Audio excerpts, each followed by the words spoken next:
Hello दोस्तों, मैं doctor Sanju और आज के हमारे इस वीडियो में हम बात करने वाले हैं कि ट्यूब में प्रेगनेंसी लगने का मतलब क्या होता है और क्या कारण होते हैं जिनकी वजह से जो प्रेगनेंसी है वो बच्चेदानी में नहीं लग के ट्यूब के अंदर लग जाती है। तो देखिए, प्रेगनेंसी होती कैसे है। प्रेगनेंसी के लिए ओवरी से एक अंडा निकलता है जो कि फैलोपियन ट्यूब के अंदर आ जाता है और जो शुक्राणु है वो गर्भाशय से होते हुए फैलोपियन ट्यूब के अंदर चला जाता है और वहां जाके शुक्राणु और अंडा आपस में मिल जाते हैं, जिससे प्रेगनेंसी ठहर जाती है और इससे एक भ्रूण तैयार होता है। अब ये जो भ्रूण होता है ये 3-4 दिन में फैलोपियन ट्यूब से होता हुआ गर्भाशय के अंदर यानी कि बच्चेदानी के अंदर आ जाता है और उसकी दीवार से आके चिपक जाता है। लेकिन कई बार देखिए क्या होता है, ये जो भ्रूण है ये बच्चेदानी में नहीं चिपक के दूसरी जगहों के ऊपर चिपक जाता है। जैसे कि कई बार ये फैलोपियन ट्यूब के अंदर ही चिपक जाता है, कई बार ये ओवरी के अंदर चिपक जाता है, या फिर कई बार ये बच्चेदानी के मुंह के आसपास यानी कि सर्विक्स के अंदर चिपक जाता है, और कई बार ये जो हमारी एब्डोमिनल कैविटी है उसके अंदर चिपक जाता है। और अगर ये बच्चेदानी के अलावा दूसरी जगहों के ऊपर चिपकता है तो इसको हम एक्टोपिक प्रेगनेंसी बोलते हैं। ज्यादातर एक्टोपिक प्रेगनेंसी ट्यूब के अंदर ही होती है, इसलिए इसको ट्यूब के अंदर प्रेगनेंसी का होना भी बोलते हैं या ट्यूबल प्रेगनेंसी भी इसको बोल देते हैं। इस तरह की जो प्रेगनेंसी होती है वो ज़्यादा दिन ग्रो नहीं कर पाती है, क्योंकि एक यूट्रस यानी कि बच्चेदानी ही होती है जिसके अंदर साइज में इतना ज़्यादा फैलने की ताकत होती है, कैपेसिटी होती है, जो कि पूरे बच्चे को 9 महीने तक संभाल सकती है। लेकिन दूसरे किसी भी ऑर्गन में ये कैपेसिटी नहीं होती है, और ऐसे में अगर बच्चेदानी के अलावा प्रेगनेंसी कहीं लग जाती है, चाहे वो कहीं भी लगे, वहाँ पे ये 1.5 से 2 महीने ही ग्रो कर पाती है। उसके बाद जगह नहीं मिलने की वजह से ऐसी प्रेगनेंसी खराब हो जाती है। तो ये जो ट्यूब के अंदर प्रेगनेंसी लगती है, आखिर इसके होने के पीछे के कारण क्या होते हैं, क्यों ऐसा होता है कि प्रेगनेंसी भी ट्यूब के अंदर लग जाती है। तो देखिए, इसके कई कारण हो सकते हैं। सबसे पहला ये है कि कई बार क्या होता है कि जन्म से ही जो ट्यूब की लंबाई होती है वो कई महिलाओं के अंदर ज्यादा होती है, यानी कि कई महिलाओं की जो ट्यूब है वो ज्यादा लंबी होती है, जिससे क्या होता है, ये जो भ्रूण है अगर ये 4 से 5 दिन में यूट्रस तक नहीं पहुंचता है तो ये जहां तक भी पहुंचता है वहीं पे ये चिपक जाता है। तो ट्यूब लंबी होने की वजह से इसको ज्यादा टाइम लगता है यूट्रस तक आने के लिए। इतने में इसका टाइम पूरा हो जाता है और इसको जहां जगह मिलती है ये वहां चिपक जाता है। तो सबसे बड़ा कारण तो एक ये होता है।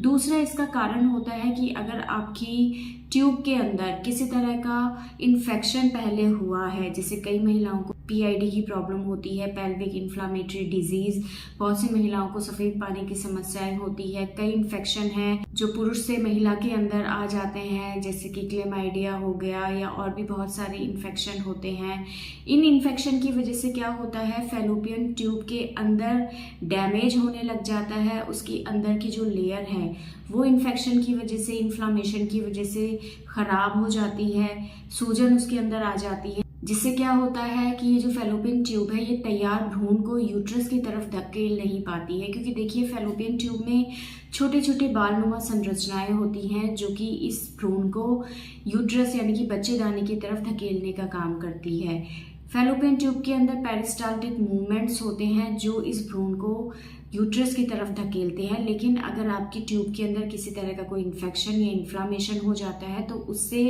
ये जो चीज़ें हैं ये नहीं हो पाती हैं। फैलोपियन ट्यूब इस भ्रूण को आगे की तरफ धकेल नहीं पाती हैं, जिससे जहां उसको जगह मिलती है वो वहीं चिपक जाता है, जिससे क्या होता है, इसको यूट्रस तक पहुंचने में बहुत ज़्यादा टाइम लग जाता है और ऐसे में ये बच्चेदानी तक नहीं पहुंचता, और जहाँ पे इसको जगह मिलती है फैलोपियन ट्यूब में ये वहीं पे इम्प्लांट हो जाता है।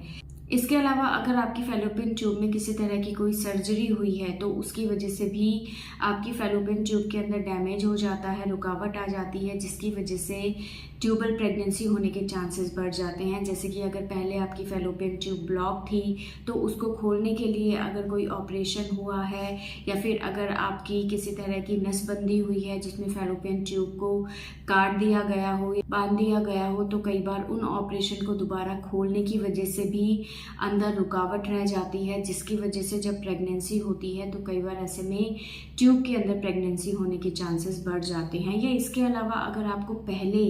एक्टोपिक प्रेगनेंसी रही है या ट्यूब के अंदर प्रेगनेंसी रही है तो दोबारा भी चांस हो जाते हैं कि आपको फिर से ट्यूब के अंदर प्रेगनेंसी हो सकती है। इसके अलावा अगर आपके बच्चेदानी के अंदर किसी तरह का कोई फाइब्रॉयड है और वो फाइब्रॉयड ऐसी जगह पे है जहाँ से